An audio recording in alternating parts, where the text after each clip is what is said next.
Hi, welcome back to my channel. My name is Joy and I am a law student from Melbourne, Australia. I also am an instrumental music teacher.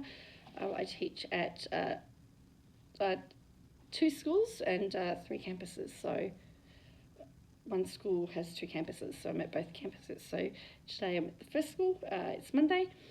I thought I would just come on and tell you about, sorry, and I look rough, but it's been a tough old teaching morning. Um, Always quite is. It's quite busy. It's quite full on. I've already played three instruments this morning, and it's 10:30. Two more to go. I've got some students away too. I want to talk about what I learned from the John Farnham documentary. For those of you, if you don't know, I'm a huge John Farnham fan. I have been since I was a child. And the thing about the documentary was, I thought I would.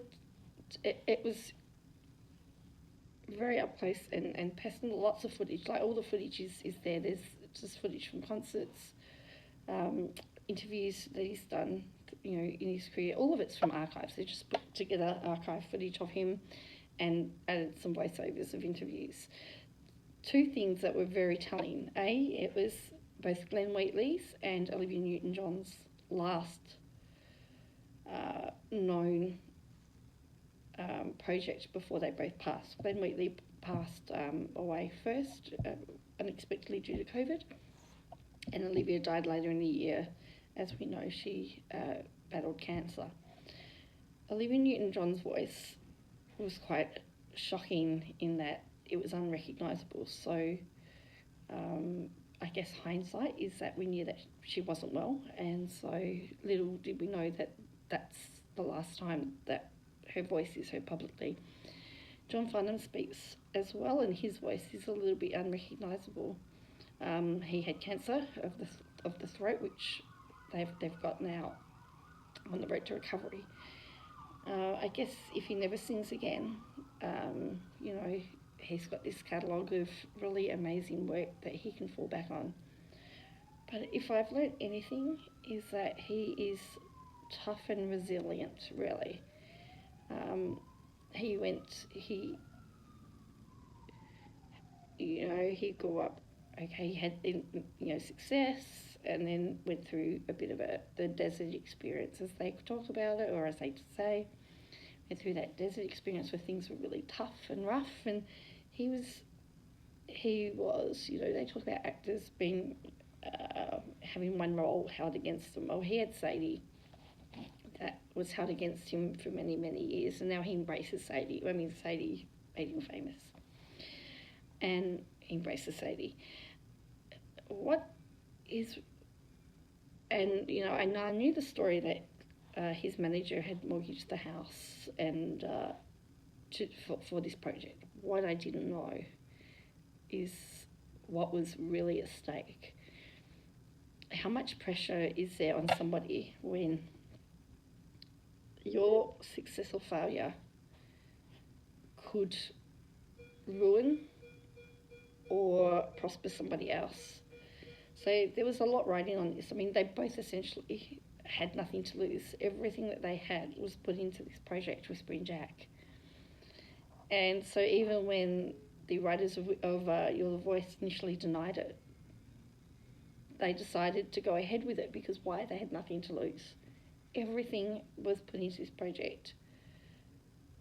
They were prepared to lose everything to succeed, and I think that is the lesson that has to be taken from this, is that you have to give your all, and this was giving your all.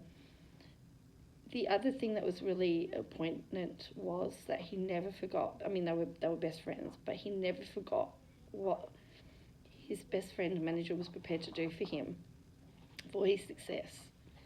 20 years on, 30 years on, 40 years on, 50 years on. The fact they didn't actually ever have a contract for their management is just unheard of in this industry, and yet they never had a written contract.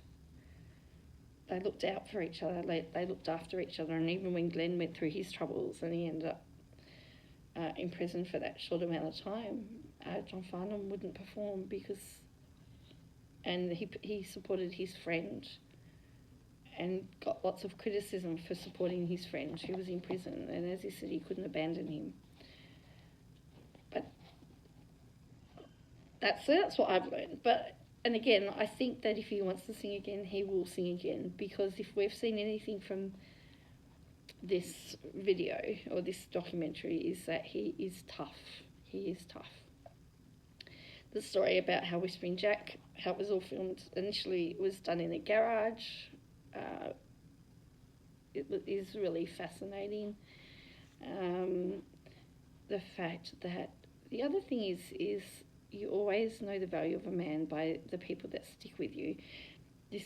John Farnham is an artist that has had very little personnel changes, and anyone that's wanted to leave, he's let them go, and often they've come back. I mean, David Hirschwater went on to do score writing. I mean, he would score for orchestras and everything.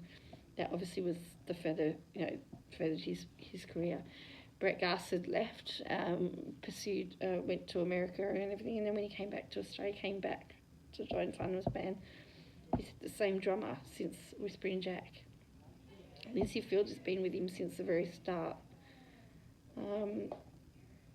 There have been a number of artists, it has very few band changes, and I think from what I've read and what I've heard, he treats them as if they are family. He's very good to them. They're well treated, they're well respected, they're artists in their own right, and he listens if someone's got an idea. He doesn't, dismiss their idea or anything. Getting back to Whispering Jack, actually, listening to the story, and not because they talk about how they had to change the key because they wanted to add a bagpipe in. So bagpipes only play in concert B flat. So they had to change the key. So they had to change the key. They added bagpipes. They added the hand claps at the start. And I think they sort of changed a few other little cosmetic things in the song, not lyric-wise or anything, just to make it flow better. And I was sitting there going, with my little legal hat on, going, I wonder whether they had changed it enough to constitute it to be an arrangement. As I said, they decided that they had nothing to lose. They just recorded it anyway and went for it. And I'm sure the songwriters now, and they've acknowledged in hindsight, they've acknowledged that it's an amazing song, and what he did to it was, amazing. So I don't think that they've really been upset with the fact that he did it anyway, considering that it was a hit. Maybe if it wasn't such a big hit, there may have been other things. But look, they're just my little rambling thoughts of John Farnham Funny Advice. If you get to see it, go see it. It's fascinating. If you love John Farnham's music, the soundtrack has all the good stuff in it. Also to hear how he helped Darryl Braithwaite revive his career. He would sing, everybody wanted to sing with him. He sung with a who's who of Australian and overseas artists, Jimmy Barnes, Human Nature, Tommy Emmanuel, Jack Jones, Phil Buckle. He's played with an immense number of people. He did backing for Darryl Braithwaite. He did backing vocals for his backing singer Lisa Edwards, which he released an album. He's sung with Celine Dion. He sung with Brian May and Queen. Actually, I was watching John Farnham and the Sydney Symphony Orchestra, and they did a version of We Will Rock You, and I thought, gee, I wonder if Adam Lambert wasn't available, whether John Farnham could have filled in for him. It was great. Definitely it seems that when he was able to be on his own, the stage is his playground, and he just has fun. You just tell he loves what he does. And anyway, that's my view. That's my thoughts on that. It's great. And I also did not realise that he co-wrote a lot more songs than what I thought he did, which was interesting. yeah, so if you get a chance to go see it. It is amazing.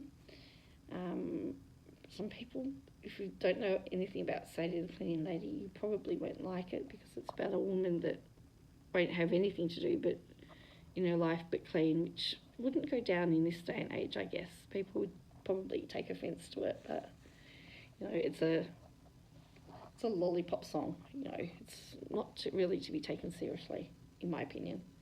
I can't take it. It's a bit of fun. But I've also seen some of the covers that he did. If you get to have a look at Google John Farnham and Come Said the Boy, which I think it was Mundo Rock. Was it Mundo Rock? Anyway, Ross Wilson. That's a pretty good arrangement. I mean, he can sing. I haven't found a genre of music he can't sing yet. So, I haven't found a genre he can't sing.